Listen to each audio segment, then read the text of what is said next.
พี่น้องค่ะมันหลีอามแต่ว่าสมาแก้มหลีเก่าคานเหลียวสับแรงสร้างลางตั้งอันเจ้าเยซูคริสต์เป็นเถาละพระเป็นเจ้าเนี่ยมันมีไว้อยู่ในแก้มสาลามของเจ้ามุญญาคุณคำดาวิด1 ปาก 10ค่ะในวันมื้อนี้เฮาก็ได้สืบเห็นกว่าซ้อมกันครับ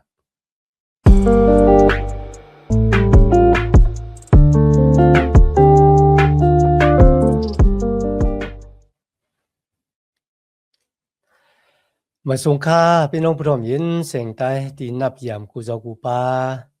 แก้มหลีกตั้งสายลมอีกบาตั้งขาวลุงแรงเปิงไหลมาหบทบหบยากันกว่าแทงวันหนึ่งเขาย้อนหาตั้งหักเมตตาตั้งนิมจา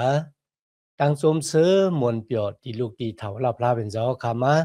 แต่อยู่ในหูเจอเขาคากว่าหังผาทางมันเสกำคา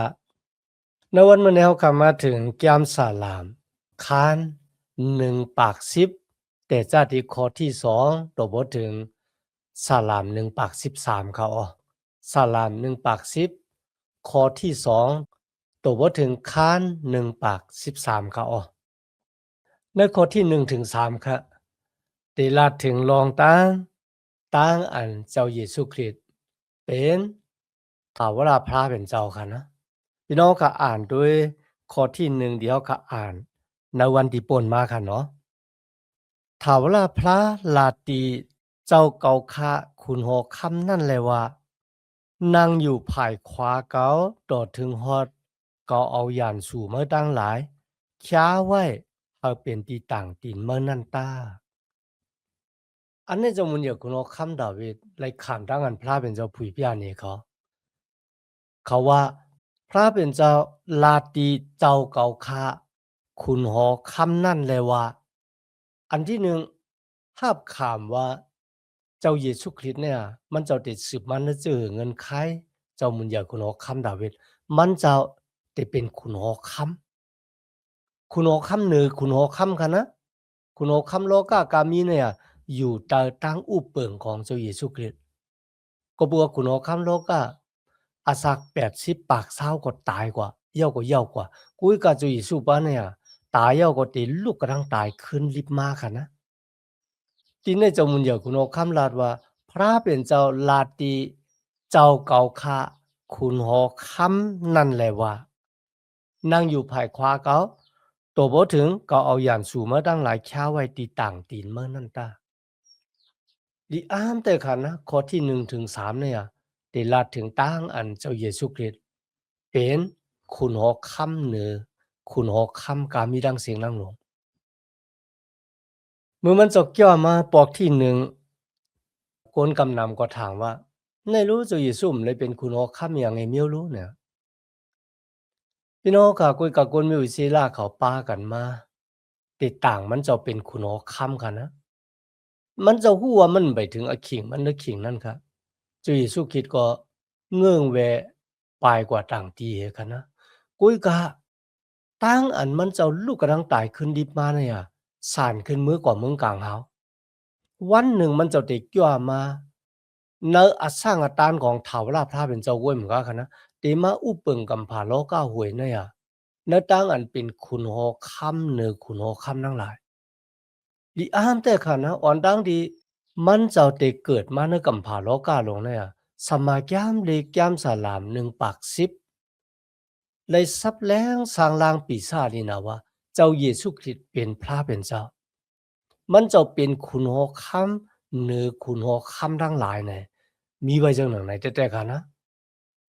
กำแนวกะสืบตัวแต่จ้าตีข้อที่4กว่าค่ะนะถ้าเวลาพระเฮ็ดกะติสัจจะตีมันเจ้าแลลาดว่า เมื่อเป็นเยกปะโลเหกเถาล่ะจอมหนังอาลาเมละขี้เจแตกนั่นว่าหนังในแลมันเจ้าตักอ่ำขึ้นยุกซิมเอากะตีนั่นเสียปอพระเป็นเจ้าผุยเปียในเจ้ามุนเดียวคุณโอคำดาเวเจ้าเยซูคริสต์มาเป็นปะโลเหกปะโลเหกเนี่ยมันจะเหมือนเจ้าหนังปะโลเหกดีสืบมาน่าเจอเงินคือของกวนเลวีสืบมาน่าเจอเงินไขของอาโรนนะครับ กุยกาตั้งอันจุยสุขิติมาเป็นปะล้อเฮกหลงเนี่ยมันจะเป็นปะล้อเฮกหลงเหมือนเจ้าหนังเมลคีเซแตกเมลคีเซเด็กนะครับนะติมาเป็นปะล้อเฮกหลงเมลคีเซแตกเมลคีเซแตกในซ้ำเป็นปะล้อเฮกของเมืองซาเลมค่ะนะอีกป้าทางเป็นเจ้ามุนเหยอคุณอคำของเมืองซาเลมเจ้าก็มีเผาหัวเมลคีเซแตกในลูกดีละมาเจ้าก็วันตายมันเนี่ยมันตายวันไหนก็มีคนก็ละหูก็บ่ซึ่งไหนที่ไหนค่ะนะ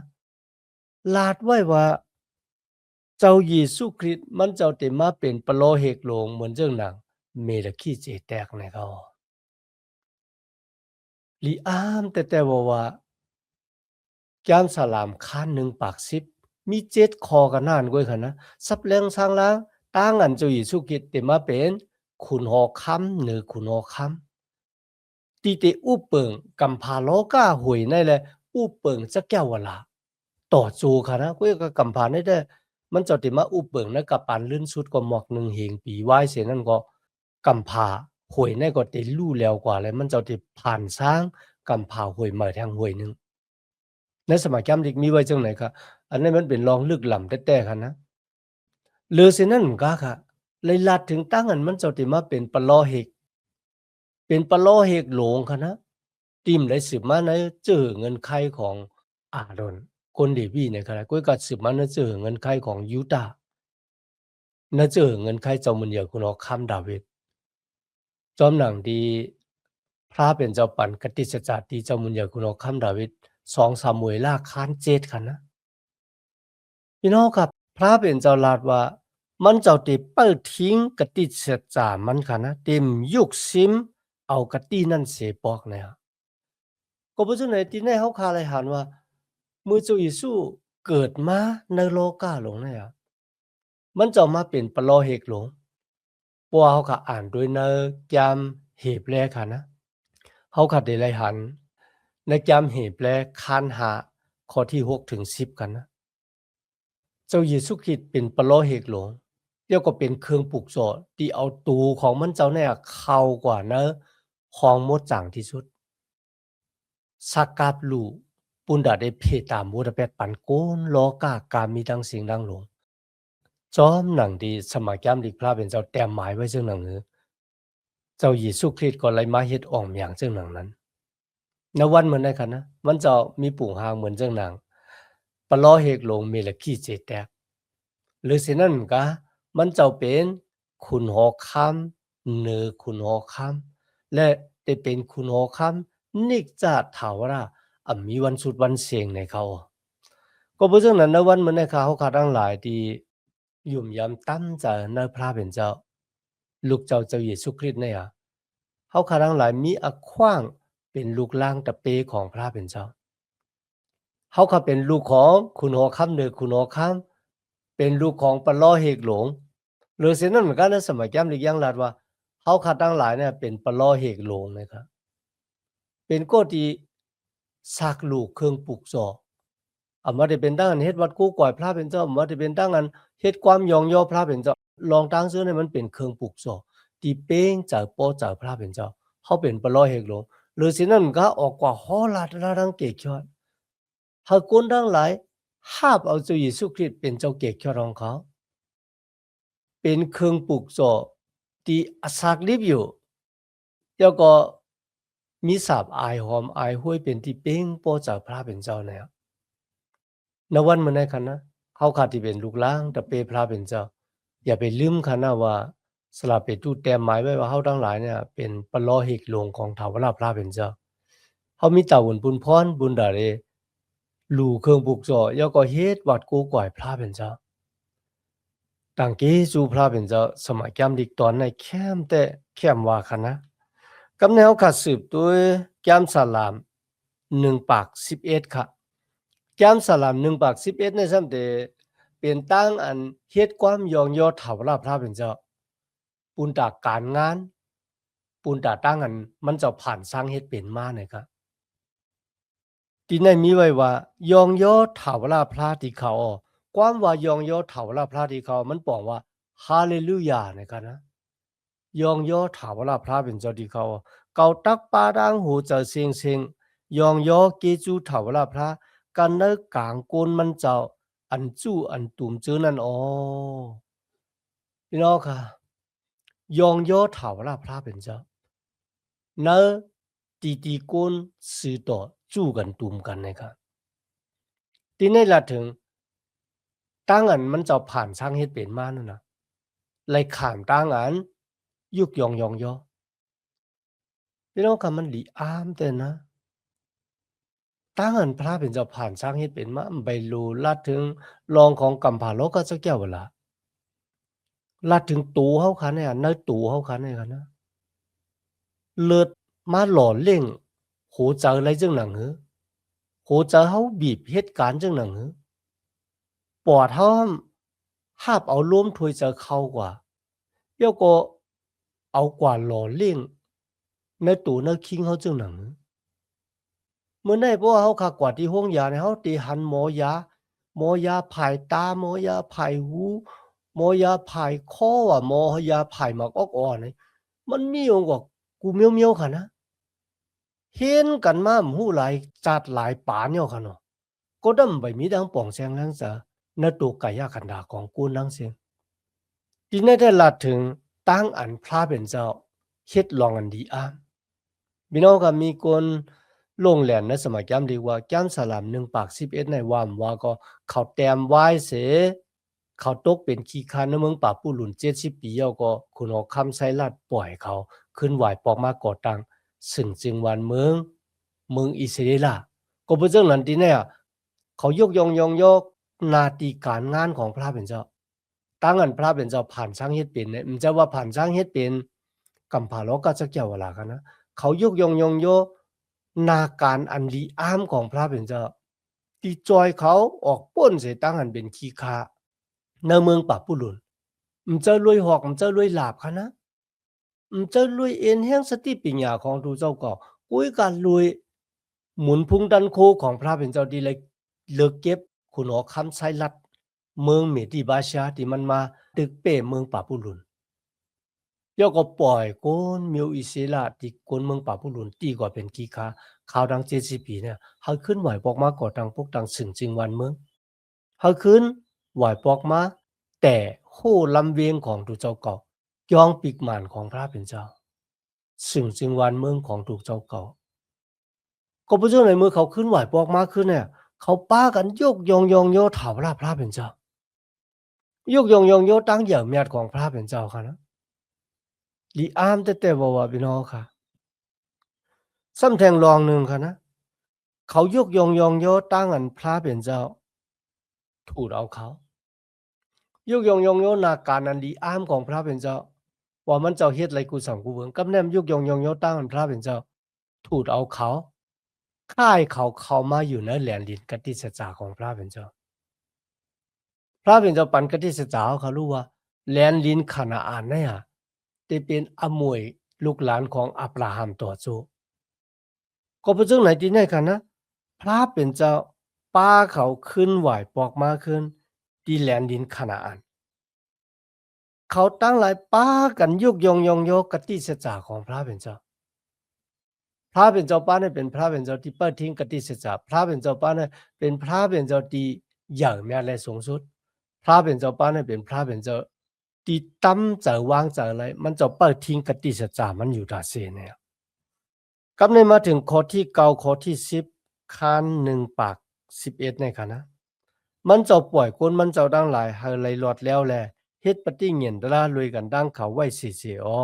มันเจ้ามดจางแลอย่างเมียดหน้าที่เขาอ้อตั้งอันอยู่เสกูยำถาวราพระนั่นเป็นรองตั้งอันไรปิญญาอ้อกาเป็นก็อันเปิดจอมปิงหยับเจ้าจื้อนั่นมีญาณอันดีอ้อเฮาหมุนพุ่งเสลมันเจ้าเตอยู่สิกำรวยเฮายกยองโยตั้งใหญ่เมียดของพระเป็นเจ้าตั้งมดจางของพระเป็นเจ้าพี่น้องค่ะมีคนรับเจ้าถาวรพระเป็นเจ้าก้อนหนึ่งเลยลัดเหนียวครับว่าณจุดาสักด้านของกริยาเฮาค่ะเนี่ยเฮาขอย่าไปลืมตั้งอันพระเป็นเจ้าเป็นก็ที่ผ่านสร้างเฮ็ดเป็นเฮาคำมาและพระเป็นเจ้าป ปิดทิ้งกติสัจจะของมันเจ้าที่มันเจ้าปันไว้ที่เฮาเนี่ยกันนะเหมือนเจ้าที่ปันไว้ที่คนมีอิสราว่าแลนลินขนานจะเป็นอำมวยของสูวันหนึ่งอะเมืองกลางเฮาเมืองกระดิ่งแคมสาก็ที่เป็นของเฮาก็เป็นเรื่องนั้นนะครับเฮาขาดหลุดเลยยุกยองยองยอฮาเลลูยาเนี่ยยุกยองยองยอหนามาจือเสียงอันใหญ่แม่ของพระเป็นเจ้ายุกยองยองยอตั้งหมดจังของพระเป็นเจ้าตั้งสื่อต่อของพระเป็นเจ้าเนี่ยเฮาขาดหลุดเลยเป็นก้อนนั่นให้เขาเจ้าแต่ค่ะมีเจ้าพระสู่แล้วป้าละที่เหมือนมันเจ้ามีค่ะนะพี่น้องค่ะเพราะว่าคนก็ละลาดว่ากำพาโลกาหวยเนี่ยพระเป็นเจ้ามันเลยผ่านสร้างให้เป็นมาเนี่ยอันนั้นน่ะมันเป็นตั้งอันหิมเอามุนสเลหิมเอาตั้งเหยื่อเมียดของเจ้าเยซูคริสต์พระเป็นเจ้าเป็นผู้ผ่านสร้างค่ะลูกนะหรือฉะนั้นก็เมื่อเขาหับขามว่าเจ้าเยซูเป็นเจ้าเกียรติของเขานั่นก็เป็นตั้งอันเขาขาหลุดเลยหับขามว่าเจ้าเยซูคริสต์เป็นจอนผ่านช้างเครื่องเปิงกามีอุปเปิงรวยนะตั้นโคของมันเจ้าสู่เหลียวป้าเหลียวเป็นเจ้าเกกยอดวันลื่นสุดมันเจ้าที่เป็นจอนจีอย่างตะล่าเขากำเนียวกลับมาถึงสาลาม1 ปาก 12คันเนาะย้ำสาลาม1 ปาก 12ในซ้ำเป็นตั้งอันยกยองยองย่อถาวราพระเป็นเจ้าในตั้งสื่อต่อของมันเจ้าว่าพระเป็นเจ้าเป็นเจ้าอันสื่อต่อยุกยองยองย่อก็เบื่อมันเจ้าเป็นเจ้าอันสื่อต่อมันจอมจะเหมือนกันดั้งผีมารซาตานมานัดโอ้เพราะว่าพระเป็นเจ้าเหมือนกันดั้งซาตานมานัดหลีกูอยากกันนะมันหลอกมาเก้าเฮาแหมเฮาตายเนี่ยนะกุยกะมันจอมจะเป็นพระเมียวนั่นมันจะเป็นพระที่ซื่อต่อนะมันจะเป็นพระที่เหยื่อเมียดก็บ่จังนั้นไหนคะนะพระที่ซื่อต่อพระที่เหยื่อเมียดนั่นน่ะมันได้อยู่ซ้อมบัวตะแปดนั่นแหละมันจะหลู่ไล่เพียวแปดบัวตะแปดก็บ่จังไหนตูของมันจะลูกเจ้าเนี่ยมาขามตอกซับตายในเสาหลักว่ามึงขามตามบัวตะแปดต่างคนเฮาเคียวแปดมื้อนั้นพวกคนก็ละหยุ่มยำตำใจในจุยสุคริสต์จุตาสากตานได้ขามดังอันแหลกหลายค่ายบุตรได้ขามดังอันสุกปอดล่างรวยเลือดเมียของเจ้าเยซูคริสต์จะเลือดโซเหมือนเจ้าหนังทุ่งพิงตราของกนมิวจูแถมโซยก็เอาเลือดแพทย์ค่ะนะกุยกันได้เป็นเลือดเมียของเจ้าเยซูคริสต์พี่น้องค่ะที่ลาดถึงรองเจ้าเยซูรองของเมลาคีเจดแดกนั่นน่ะพี่น้องค่ะลีป้าเจอเขาวายเสอับราฮัม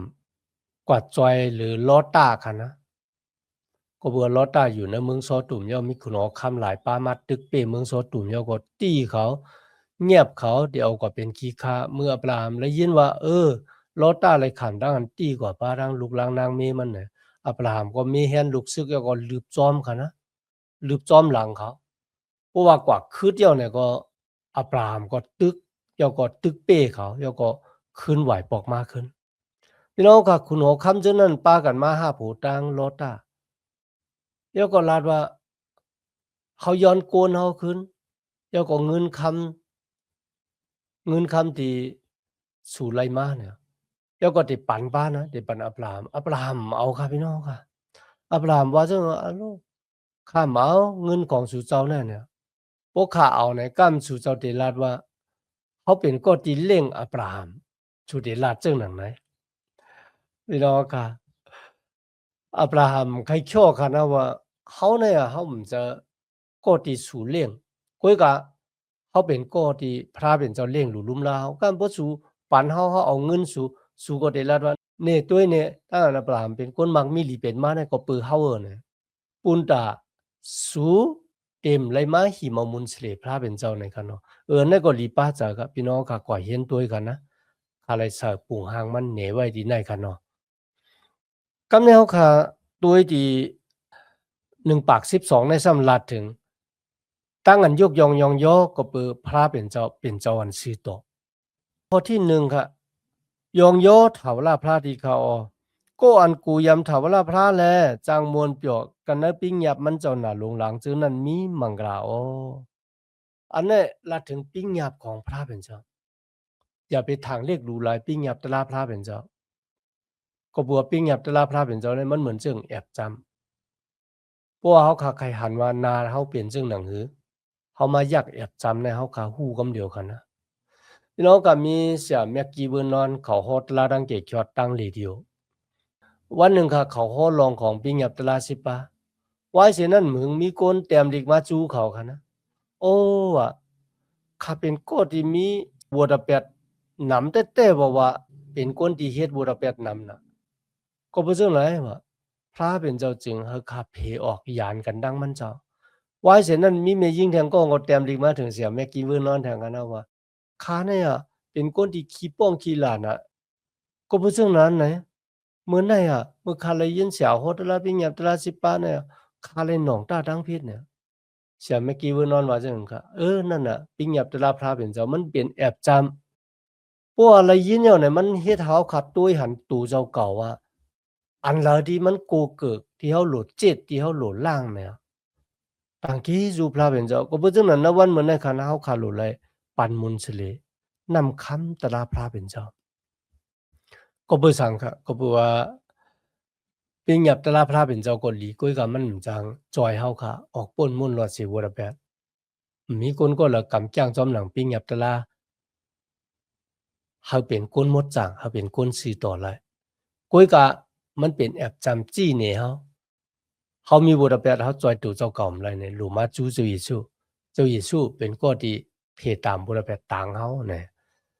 สมัยยามเล็กพระเป็นเจ้าลาจึงหนังเด็ดๆค่ะนะในข้อที่1 ปาก 12ข้อที่3เนี่ยมีไว้ว่าจี้จิมอกจะมักมีน้ำหนักกันในเฮือนมันแลตั้งอันขึ้นอย่าเหมือสูงตักมีตีมันสีเสียนั่นก็ลัดถึงตั้งสื่อต่อของพระเป็นเจ้ามันมีวันเสียงวันสุดนั่นกันนะมีวันสุดเสียงไรนะครับในข้อที่6ค่ะนะก็อันกูยำถาวรพระนั้น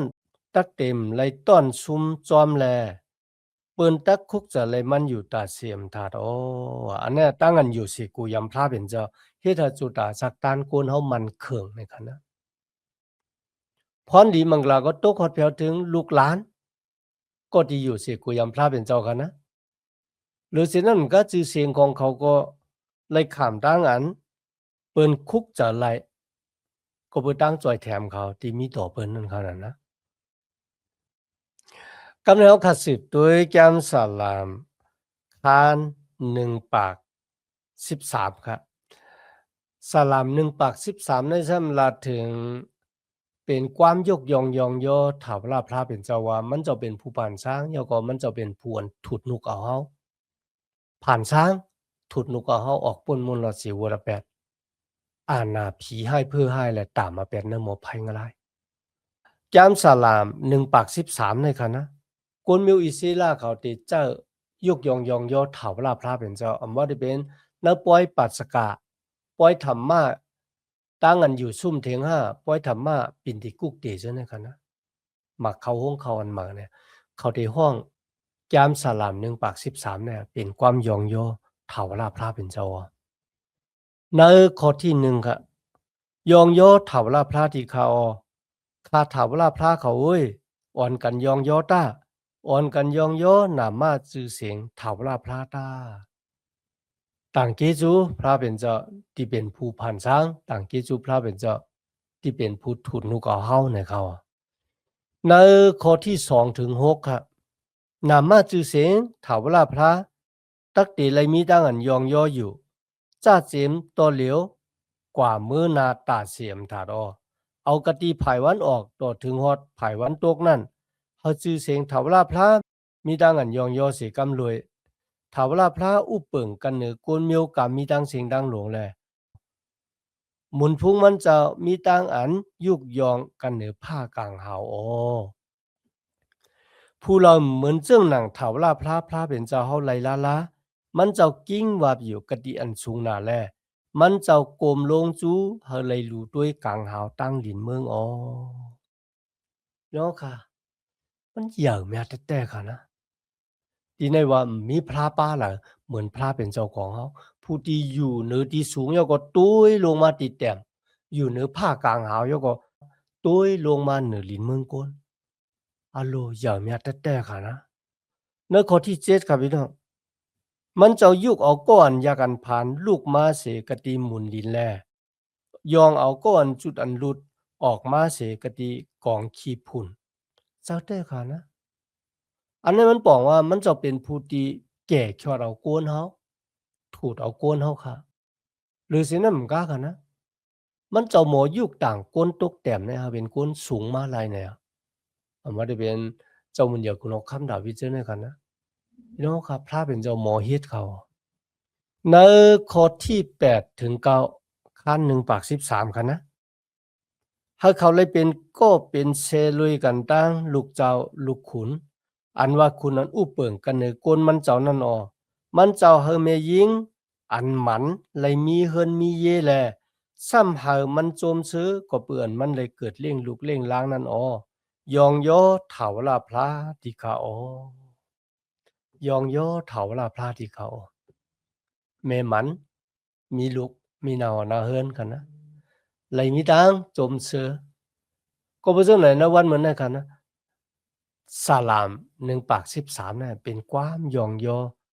ตั้งอันพระเป็นเจ้าเป็นผู้ผ่านสร้างและเป็นผู้อันทุดนุก็เฮาณวันเหมือนนั้นก็ย้อนเฮาขันลาดนี่เปิ้นว่าพระเป็นเจ้าของข้าเป็นพระเป็นเจ้าที่ยาวเมียนนะปุโยก็ลาดนี่ลองตั้งที่เฮาเลยมีตั้งอันตัวทบตาหันจอมพระเป็นเจ้าว่ามันเจ้ามีตั้งยาวเมียต่อเฮาจังหนังต่อจุตะสักตานเฮากาก่อนป่นขึ้นปะหลังมาจังหนังอ่อนดังเฮาได้ฮู้จักมันเจ้าจุตะสักตานเป็นหือไว้สิอยู่มัดมันเจ้าย่อมันเจ้าละเฮ็ดตั้งอันยาวเมียในจุตะสักของเฮาจังหนังหือในเฮาคารู้เลยสืบลัดนี่เปิ้น1วัน1ก้อนี่คั่นนะบ่เป็นไรนะก็ที่อยู่มัดกะเหย้าอยู่มัดกะเหย้าปุ่นดากเขาได้ยินถึงตั้งยาวเมียของพระเป็นเจ้าเฮาค่ะมีดังนั้นตั้งเกจูยันน่ะที่มาเห็นแก้มดีกว่าจอมกันโตบ่ถึงอขิงเฮาค่ะสุดเสียงกว่าในวันเหมือนในกันเนาะย้อนหาตั้งหักเมตตาตั้งนิมเจอตั้งสมซื้อมนต์เปียวที่ลูกดีเฒ่าลาพระเป็นเจ้าเฮาค่ะมาในแต่อยู่เนโหเจ้าเฮาค่ะกว่าหังผาหังมันสิกำค่ะมาสงค่า